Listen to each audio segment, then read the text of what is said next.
níjọ́ tó pé òòrùn ó kàtàrí báyìí tó ń kálukú ó máa wà ń bẹ. Ànábì Muhammad sallallahu alaihi wasallam Ànábì ní tó bá dijọ́ alkiyama gbogbo wa pátá gbogbo ẹni tí máa ṣe sàárà pátá sàárà àti ń ṣeun yóò dìbò jí fún alkiyama níjọ́ tó pé òòrùn ó kàtàrí báyìí tó ń kálukú ó máa wà ń bẹ tí ò tí ì mọbi tọ́rọ̀ wọn ó já sí. Ọlọ́run ní sàárà tó ń kálukú bá ṣe òní ó dìbò jí fún tó bá dijọ́ alkiyama ẹ dákun ẹja padà sílé kó ń kálukú lọ ronú.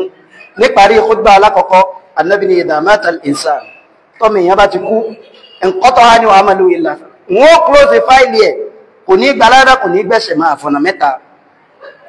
Ànábì wa ń sọ nínú ọ̀nà mẹ́tẹ̀ẹ̀ta sadaqatul jariyah sàárà àtẹ̀yẹ ṣe tí ò parẹ́ mọ́ ni o kó ń kálukú lọ wò sàárà wo ló fẹ́ ṣe tí ò ní parẹ́ mọ́. Ṣé ká kó ọ̀rọ̀ jọ ká wá fi ilẹ̀ fáwọn tó yẹ pé ìgbà tí wọ́n bá ń ṣàkáǹtì wọ́n tún lè ti ṣe báṣubàṣu ó máa wá ṣàkáǹtì lórí wọn. Ànábì wa Muhammad sallallahu alaihi wasallam Ànábì ní gbogbo ẹni tó bá jẹ́ náwó qaribun min Allah ó súnmọ́ Ọlọ́run ọba púpọ̀ qaribun min al-janna ó súnmọ́ al-janna púpọ̀ qaribun min an-nas kódà àwọn ayé gbọ́n tún nífẹ̀ẹ́ rẹ̀ má ṣe nítorí ayé o ba'idun min an-nar Ànábì ló jìnnà sí náà.